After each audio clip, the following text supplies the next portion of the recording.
முன்னாள் முதல்வர் கருணாநிதியின் 103வது பிறந்தநாள் இன்று அனுசரிக்கப்படக்கூடிய சூழலில் மெரினாவில் உள்ள நினைவிடத்தில் ஸ்டாலின் மரியாதை செலுத்த இருக்கிறார். முக்கிய செய்தியாக பார்க்கிறோம். கள சூழல் குறித்தான அந்த காட்சிகளை தான் திரையில் பார்த்து வருகிறோம்.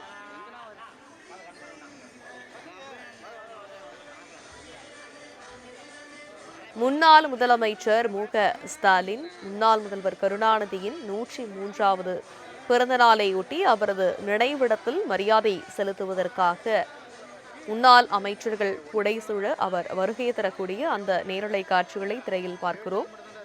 சென்னை மெரினாவில் இந்த நிகழ்வானது நடைபெற்று வருகிறது. முன்னாள் முதல்வர் கருணாநிதியின் 103வது பிறந்தநாள் இன்று கொண்டாடப்படக்கூடிய சூழலில் கட்சி தொண்டர்கள், முன்னாள் அமைச்சர்கள் புடைசூழ முன்னாள் முதலமைச்சர் ஸ்டாலின் நினைவிடத்தில் மரியாதை செலுத்துவதற்காக வருகை புரிந்திருக்கிறார். அவரது நினைவிடத்தை நோக்கி செல்லக்கூடிய அந்த காட்சிகளை திரையில் பார்க்கிறோம். முன்னாள் முதல்வர் கருணாநிதியின் 103வது பிறந்தநாளை ஒட்டி அவரது நினைவிடத்தில் முன்னாள் முதலமைச்சர் ஸ்டாலின் மரியாதை செலுத்துவதற்காக வருகை புரிந்திருக்கிறார். முக்கிய செய்தியாக பார்க்கிறோம். அவருடன் முன்னாள் அமைச்சர்களும் வருகை புரிந்திருக்கிறார்கள்.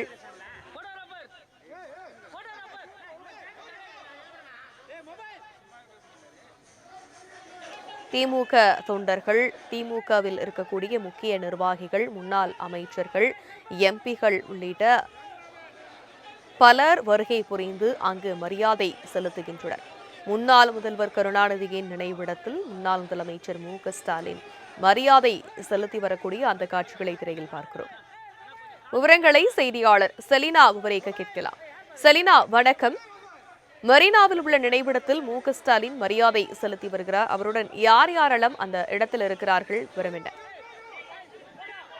திமுக தலைவர் ஸ்டாலின் தற்பொழுது மறைந்த முன்னாள் முதலமைச்சர் கருணாநிதியின் 103வது பிறந்தநாளை முன்னிட்டு மெரினா காமராஜர் சாலையில் அமைந்திருக்கக்கூடிய அவரது நினைவிடத்தில் மலர் அஞ்சலி செலுத்தி வரக்கூடிய காட்சிகளை நேரலையில் பார்த்து வருகிறோம். உடன் முன்னாள் அமைச்சர்கள், அதே போல எதிர்க்கட்சி தலைவர்கள், சட்டமன்ற உறுப்பினர்கள், நாடாளுமன்ற உறுப்பினர்கள் என அனைவரும் சேர்ந்து தற்பொழுது இந்த நினைவு அஞ்சலி செலுத்தி வரக்கூடிய நேரலை காட்சிகளை தற்போது பார்த்து வருகிறோம். குறிப்பாக திமுக ஆட்சி பொறுப்பிலின்று தற்பொழுது ஆட்சியில் இல்லாத நிலையில் முதல் முறையாக 5 ஆண்டுகளுக்கு பிறகாக எதிர்கட்சி தலைவராக உதயநிதி ஸ்டாலினும், அதே போல திமுக தலைவராக ஸ்டாலினும் தற்பொழுது இங்கு மலர் வணக்கம் என்பது செலுத்தி வரக்கூடிய காட்சிகளை பார்த்து வருகிறோம். குறிப்பாக 5 ஆண்டுகள் தொடர்ச்சியாகவே திமுக ஆட்சியில் இருந்தது. பல்வேறு நடவடிக்கை என்பது மேற்கொள்ளப்பட்டு வந்த நிலையில் தான் தற்பொழுது மறைந்த முன்னாள் முதலமைச்சர் கருணாநிதி 103வது பிறந்தநாளை முன்னிட்டு தற்பொழுது இந்த அஞ்சலி என்பது காலையிலே செலுத்தி வரக்கூடிய காட்சிகளை பார்த்து வைக்கும். இன்று பல்வேறு திட்டங்கள் என்பது திமுக வைத்திருக்கிறது. அதன் முதல் முறையாக இங்கு வந்திருக்கக்கூடிய காட்சிகளை பார்த்து வருகிறோம். குறிப்பாக 5 முறை முதலமைச்சராகவும், 13 முறை சட்டமன்ற உறுப்பினராகவும், 50 ஆண்டு கால அரசியல் வாழ்க்கையில் இருந்தவர் முன்னாள் முதலமைச்சர் கருணாநிதி. இந்த நிலையில்தான் அவருக்கான அந்த மலர் வணக்கம் என்பது செலுத்தக்கூடிய நிகழ்வு என்பது நடைபெற்று வருகிறது. குறிப்பாக திமுக தொண்டர்கள் அனைவருமே சூழ்ந்திருக்கிறார்கள். அடுத்தடுத்து வரக்கூடிய நிகழ்வுகளும் தொடர்ச்சியாக இருக்கிறது. அடுத்து இங்கிருந்து ஓமந்தூரார் சென்று ஓமந்தூராரில் சிலைக்கு மரியாதை செலுத்துகிறார். அதனைத் தொடர்ந்து அண்ணா அறிவாலயத்தில் சிலைக்கு வணக்கம் செலுத்த இருக்கிறார். அதனைத் தொடர்ந்து கோபாலபுரம், அதே போல முரசொலி அலுவலகம் உள்ளிட்ட இடங்களுக்கும் நேரடியாக செல்வதற்கு திட்டமிட்டு இருக்கிறது. இந்த நிலையில்தான் முதலாவதாக திமுக தலைவர் ஸ்டாலின் மெரினா கடற்கரை காமராஜர் சாலையில் இருக்கக்கூடிய மறைந்த முன்னாள் முதலமைச்சர் கருணாநிதியின் நினைவிடத்திற்கு தற்பொழுது மரியாதை செலுத்தி வரக்கூடிய காட்சிகளை பார்த்து வருகிறோம்.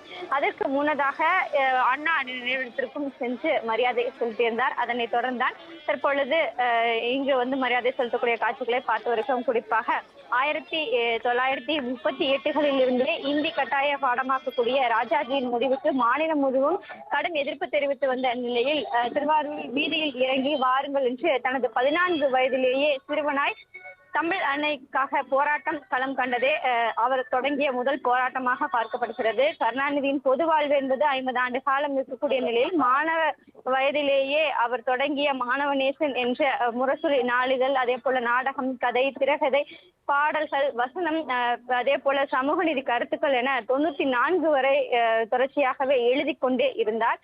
அதே போல பல்வேறு திட்டங்களையும் தமிழ்நாடு கொண்டு வந்திருக்கிறார்.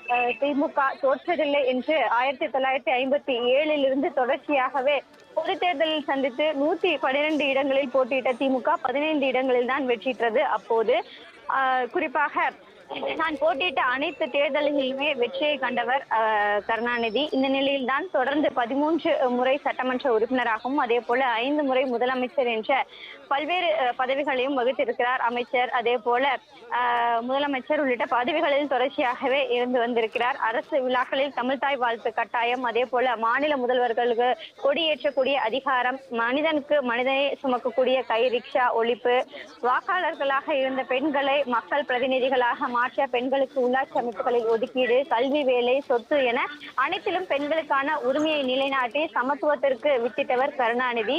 தொடர்ச்சியாகவே மிகவும் பிற்படுத்தப்பட்டோருக்கான பட்டியலை உருவாக்கி அவர்களுக்கான இடஒதுக்கீடை கொடுத்தவர். அதே போல யாதும் ஊரே யாவரும் கேளீர் என்ற சமத்துவமாய் வாழ பெரியார் நினைவு சமத்துவபுரங்கள், அதே போல சிப்காட், சிப்கோ உள்ளிட்ட தொழிற்பேட்டைகள் உள்ளிட்டவைகளை அமைத்தார். தொடர்ச்சியாக தமிழ்நாட்டிற்கு பல்வேறு திட்டங்களை வகுத்து கொடுத்தவர் கருணாநிதி. இந்த நிலையில் அவரது 103வது பிறந்தநாள் என்பது இன்று கொண்டாடப்படுகிறது. குறிப்பாக இந்த 103வது பிறந்தநாளை முன்னிட்டு திமுக சார்பில், அதாவது எதிர்கட்சியாக கொண்டாடக்கூடிய முதல் பிறந்தநாளாக பார்க்கப்படுகிறது. இந்த நிலையில் கட்சி சார்பில் பல்வேறு நிகழ்ச்சிகள் என்பது ஏற்பாடுகள் செய்யப்பட்டிருக்கிறது. அந்த வகையில் முதலாவது நிகழ்ச்சியாக சென்னை மெரினா கடற்கரை சாலையில் இருக்கக்கூடிய அவரது நினைவிடத்திற்கு வந்து தற்பொழுது மரியாதை செலுத்தியிருக்கிறார். இதன் தொடர்ச்சியாக சென்னை ஓமந்தூரார் அமைந்திருக்கக்கூடிய அவரது சிலைக்கு சென்று மரியாதை செலுத்த இருக்கிறார்கள். திமுகவில் இருக்கக்கூடிய முன்னாள் அமைச்சர்கள், அதே போல சட்டமன்ற நாடாளுமன்ற உறுப்பினர்களும் இங்கு வருகை தந்திருக்கிறார்கள். எதிர்க்கட்சி தலைவர் உதயநிதி ஸ்டாலினும் உடன் மரியாதை செலுத்திய காட்சிகளையும் தற்போது பார்த்து வந்தோம். விவரங்களுக்கு நன்றி செலினா.